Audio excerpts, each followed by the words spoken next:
This book, The Curious Case of the Sweet and Spicy Sweet Shop, which is my latest offering from Puffin, it is about sweets. That's the sweetest answer I can give. And it is also about the possibility of something savory becoming sweet. So that's what it is about. And it's essentially aimed at children, I would say, 9 plus if they're really good and fast readers, or 10 plus, whatever. But I think that adults are going to like it a lot too, because there's so much description, and I've had such a great time describing the sweets and the food that go into that, that I think that the readership, I think the entire family will and can enjoy this.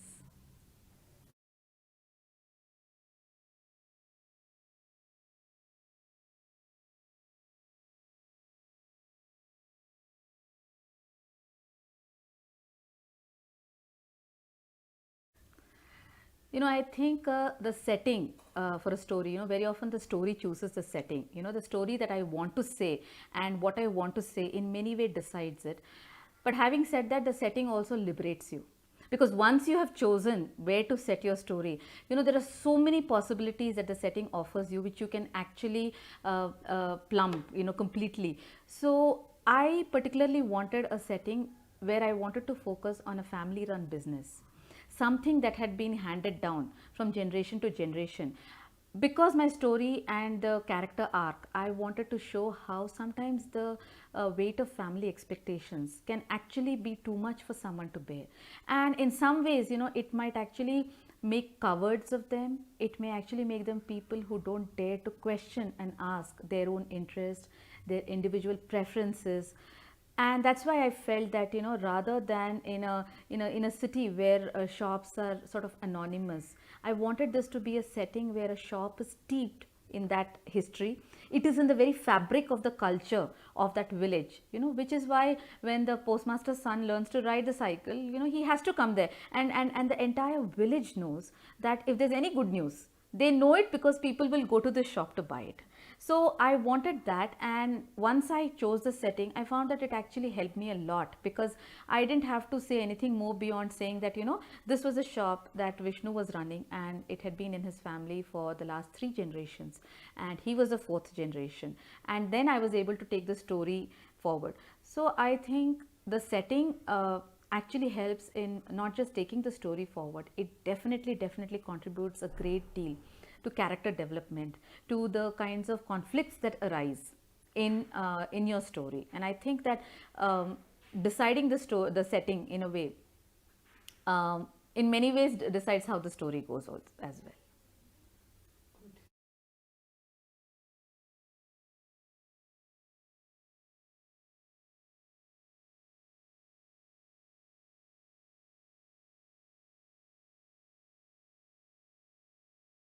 I think mysteries appeal to all of us. The minute you say there's a mystery box, you want to know what's in it. And I know that personally, I have very often cheated and turned to the last page to solve the mystery and then gone back to read it.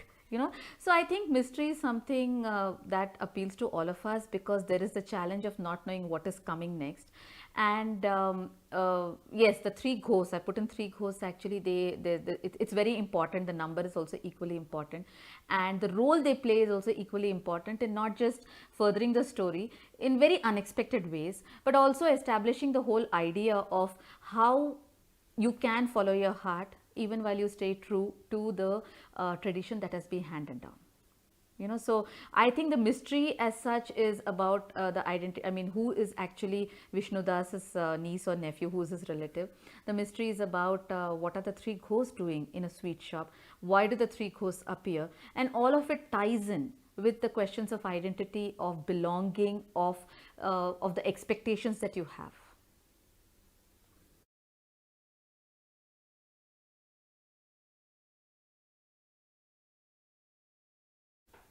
I mean, I would say children should read, definitely, but I think the reason why I choose very Indian settings, and very Indian kind of cultural background, and food, which is such an integral part of life, and I think even the whole concept of family, which is the backbone of what we believe in India.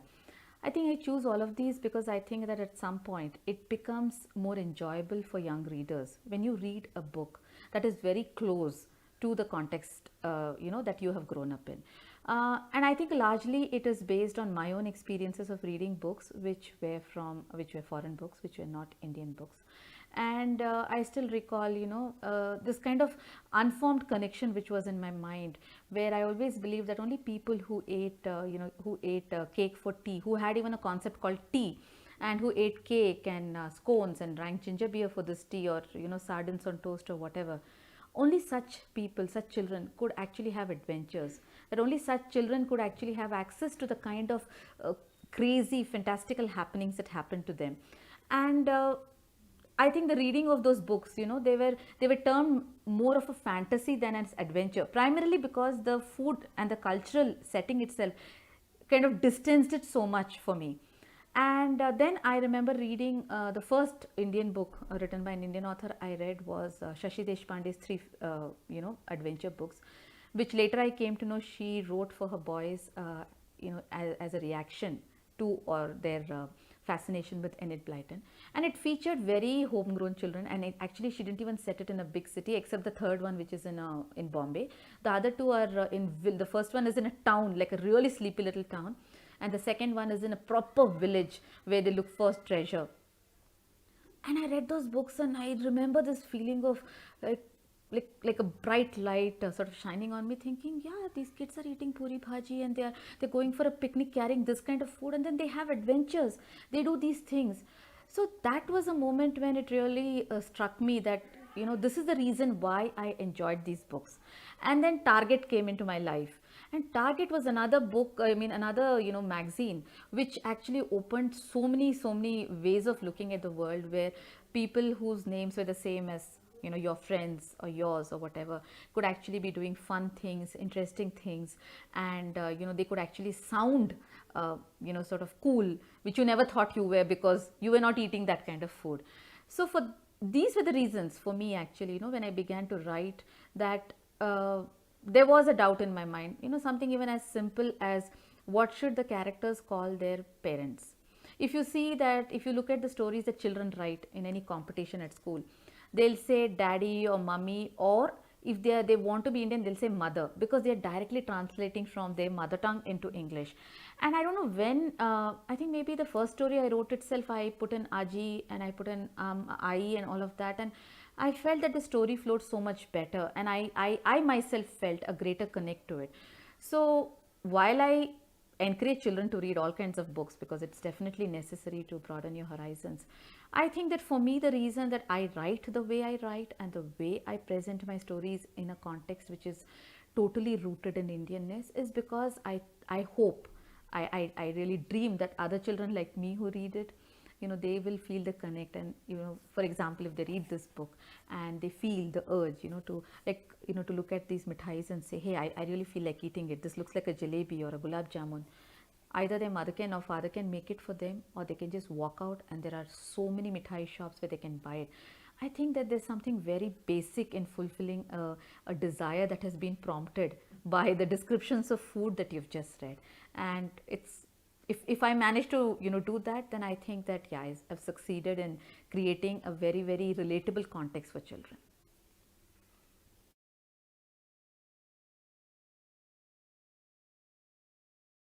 I think the story, is, I think there's just, I focus so much on the story that there actually is no room for trying out any kinds of tricks or, startling people. It's just, if you see, at the heart of it, it's a simple story and told in a very straightforward manner. And I think that's the strength of this book, that there are surprises, there are unexpected things cropping up, but it does not take away from the story. It bends, it sort of blends seamlessly into the story. It is a necessary part of the narrative.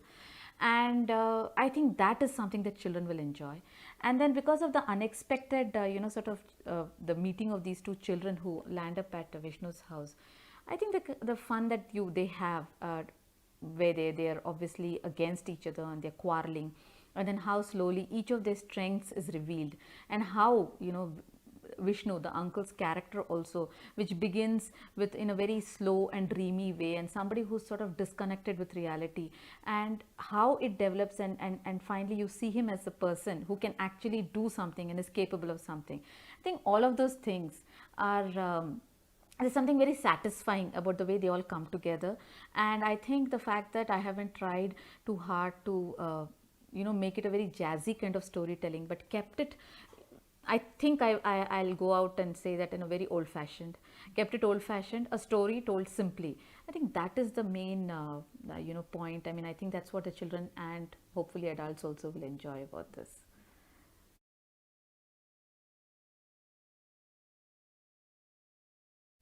For parents and teachers, librarians, anyone who wants to use a book to further this, I think that this book can definitely be used to talk about some, a very integral part of our Indian economy, that's a family run business. Because if you look around us, there's so many, there's some of the largest companies have been in that family for generations together. And I think there's something to be learned from that. What is it that keeps them together? What is it that keeps that business and that family rolling together?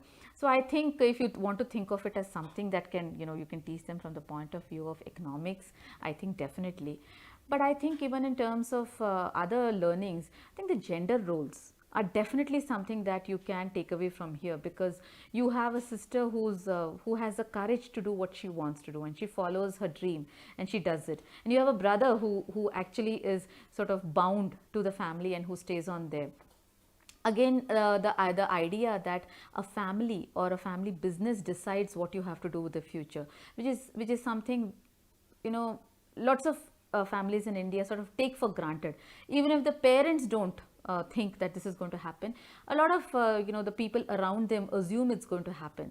So I think this story that way shows children especially that it's okay to follow your heart, and you can find a way to balance the things, the expectations that people have and what you want to do, and how you need to strike out, and find that. So I think it's also a story about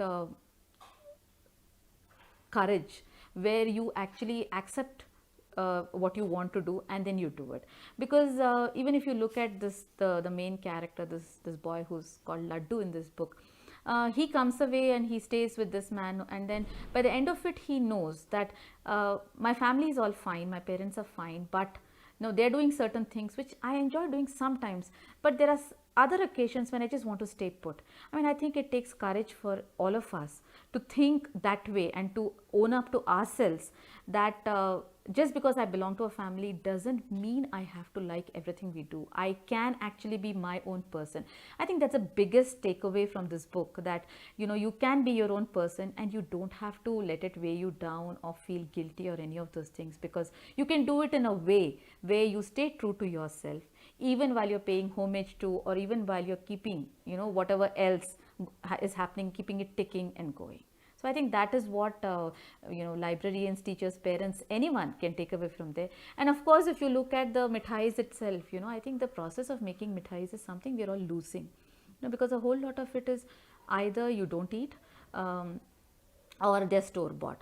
And I think some of the pleasures which actually bind families together is the process of cooking. It doesn't matter who participates, but doing it together is what actually is helpful, because you're passing it on. And for all the younger generation might have some kind of some kind of a new twist to add to that, which is just going to enhance it and make that sweet tradition so much richer. So I think in terms of learning, that can be another learning outcome which can definitely be utilized by a fairly perceptive and creative parent, educator, reader.